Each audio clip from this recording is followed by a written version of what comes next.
Vítam vás opäť pri obrazovkách. Dúfam, že sa na mňa tešíte a že už rozmýšľate o tom, aká bude téma tohto videa. A téma je psychika.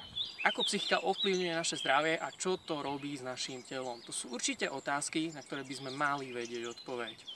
Určite ste už niekedy počuli známu hlášku utekal ako o život. Taktiež ste sa možno stretli s tým, že niekto ochorel a druhý mu povedal: to máš zo psychiky. Pýtate sa, ako to spolu súvisí?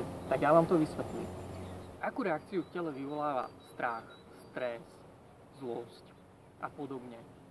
Tep sa nám zvyšuje, ináč povedané srdce rýchlejšie bije, krvný tlak stúpa a krv rýchlejšie prúdi. Ale prečo? Prečo je to vlastne tak? Pretože práve vtedy má naše telo zvýšenú spotrebu živín a mozog dostane túto informáciu. Logicky ich chce doplniť. A kto roznáša živiny v našom tele? Krv.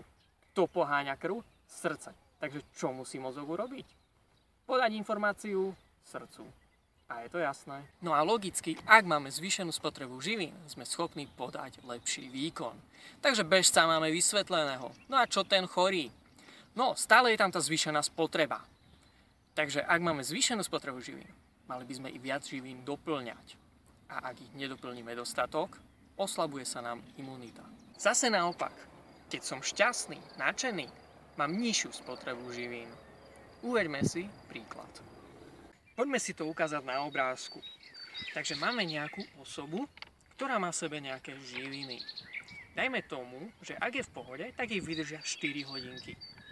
Ak je počas tú celú dobu naštvaná, tak len na 2 hodinky. Ak je celú dobu šťastná, tak na 5 hodín. No a čo sa stane, ak tento čas prejde a ona tie živiny nedoplne? Začne sa jej oslabovať imunita. Ak bola v pohode, tak to ide súmerne. Ak bola naštvaná, tak sa jej oslabuje viac. A ak bola šťastná, tak menej. Takže čo si myslíte, ktorý je na tom najlepšie? Samozrejme, ten šťastný. Ten v pohode je na tom tiež dobré.